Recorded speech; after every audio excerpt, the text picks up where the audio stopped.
এই দেশে যেই জন্মগ্রহণ করবে, কোন ধর্ম সে অনুসরণ করবে এটা তার ব্যাপার। ধর্মের ভিত্তিতে সংখ্যা লঘু এবং সংখ্যা গুরু হবে কেন? সে তো এদেশের গর্বিত নাগরিক। আমার যে রাইট আছে আমার ওই ভাইটারও সেম রাইট আছে। তার সিটিজেন রাইট কোনো এক চুল পরিমাণ বেশ কম হবে না। এই শব্দগুলা বিভাজন রেখা টেনে দেয়। আমরা সবাই মিলে বাংলাদেশ, এটাই আমাদের পরিচয়। এ দেশ আমাদের দেশ, এটি আমাদের জন্মভূমি। আমাদের দেশে 15 বৎসর আসলে সুশাসন ছিল না কিছুই আমি বলবো না। যদি সুশাসন থেকে থাকে 18 কোটি মানুষ তার সুফল ভোগ করেছে, আর যদি কুশাসন থেকে থাকে তাইলে তার দুঃখ যাতনা 18 কোটি মানুষই ভোগ করেছে। আমরা দুনিয়ার বিভিন্ন দেশে ক্ষমতার পালাবদল দেখি, কোথাও শান্তিপূর্ণভাবে হয়, আবার কোথাও বিপ্লব, গণঅভ্যুত্থান, বিদ্রোহের মাধ্যমে হয়। আমাদের দেশে সম্প্রতি এরকম একটা পরিবর্তন হয়েছে এ মাসের 5 তারিখ। সাবেক প্রধানমন্ত্রী শেখ হাসিনা তিনি পদত্যাগ করে দেশ ত্যাগ করেছেন।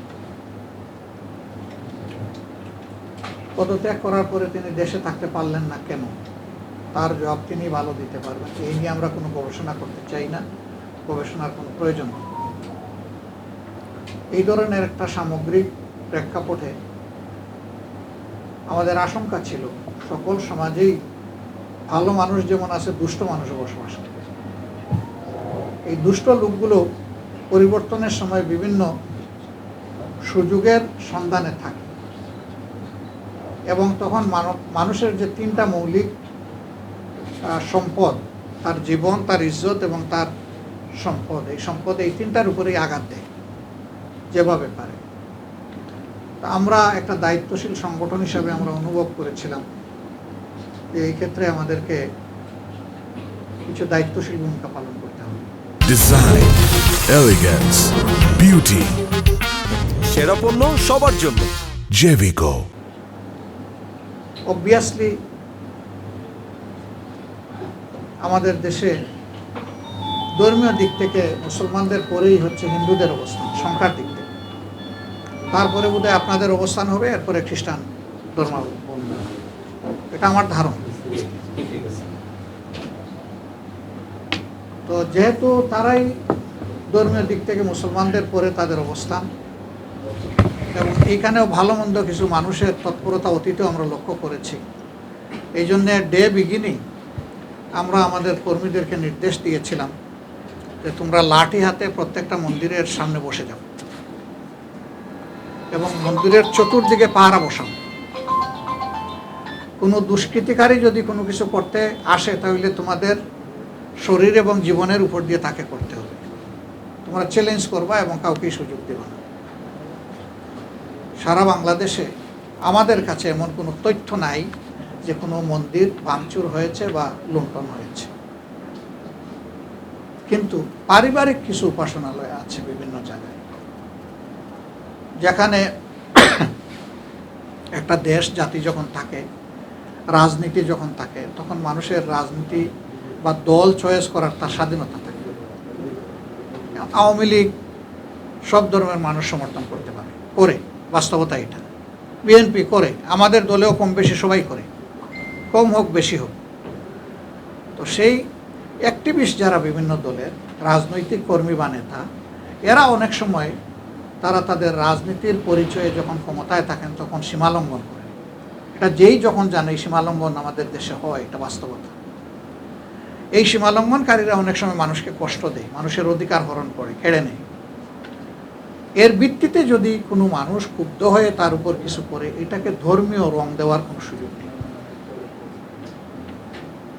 স্রেফ একজন নিরীহ মানুষ, সে কোনো সাথেও নাই পাছেও নাই, তার জীবন, সম্পদ এবং ইজ্জতের উপর হাত দেওয়ার কোনো প্রশ্নই ওঠে না।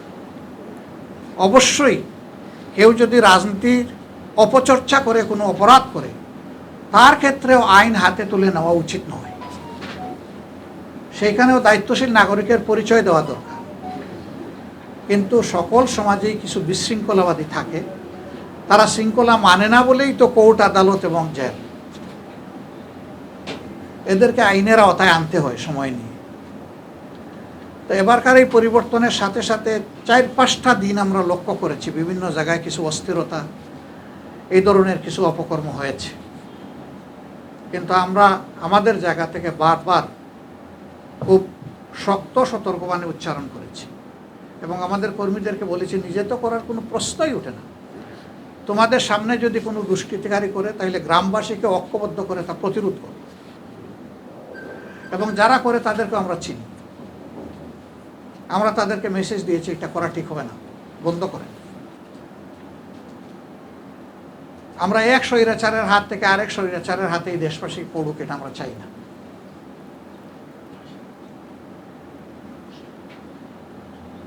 তারা কারা আমাকে প্রশ্ন করে, আশা করি আপনারা বিব্রত করবেন না কেউ। আপনারাও চিনেন, শুধু আমি চিনি না। এই যারা এই উপকর্ম করেছে তাদেরকে আপনারাও সবাই চিনেন। আপনাদের কিছু বলার থাকলে ওদেরকে ধরবেন। আমরা একটা শান্তিপূর্ণ দেশ চাই। আমাদের সমাজে একটা শব্দ প্রচলিত আছে, সংখ্যালঘু সম্প্রদায়। আমরা একেবারে এটা মানি না।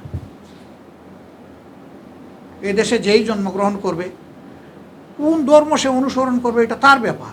ধর্মের ভিত্তিতে সংখ্যালঘু এবং সংখ্যাগুরু হবে কেন? সে তো এদেশের গর্বিত নাগরিক। আমার যে রাইট আছে, আমার ওই ভাইটারও সেম রাইট আছে। তার সিটিজেন রাইট কোনো এক চুল পরিমাণ বেশ কম হবে না। এই শব্দগুলা বিভাজন রেখা টেনে দেয়। আমরা সবাই মিলে বাংলাদেশ, এটাই আমাদের পরিচয়। এ দেশ আমাদের দেশ, এটি আমাদের জন্মভূমি, এটি আমাদের মাতৃভূমি। এর আবেগ আমরা অন্তরে লালন করি। আমরা অনুভব করেছিলাম যে আপনাদের সাথে একটু বসি, আপনারা বিষয়গুলোকে কিভাবে দেখছেন।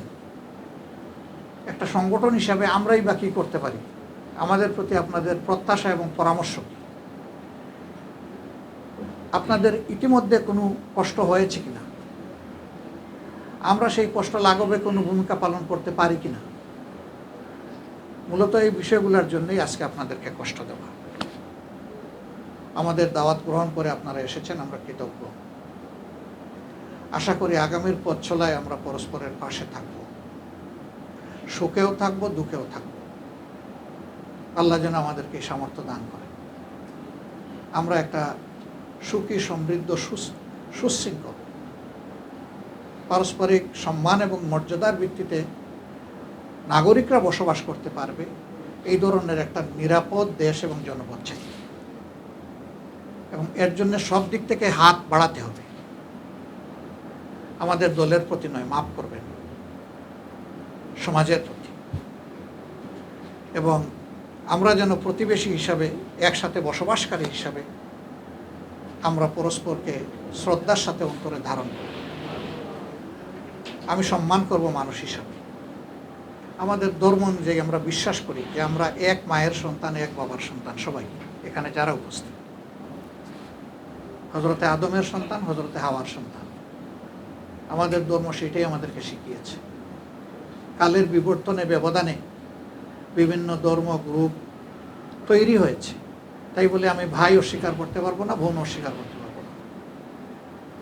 তো মানব জাতির এই সদস্যগুলা যদি আমাদের ভাই বোন হয়, আর সেই ফিলিংসটা আমরা যদি অন্তরে লালন করি, তাহলে মানুষের প্রতি সুবিচার করাটা সহজ হবে, মানুষকে মানুষ হিসাবে মূল্যায়ন করাটা সহজ হবে। আমরা আমাদের চলার পথে আপনাদের পরামর্শ চাই, আপনাদের দোয়া চাই, আপনাদের ভালোবাসা চাই, এবং আমাদের কোনো ত্রুটি হলে আপনারা ধরে দিবেন, সেই দাবিও আপনাদের কাছে রাখতে চাই, জানাতে চাই। তো এই কথাগুলো বলে আমি আপাতত এখানে রাখলাম।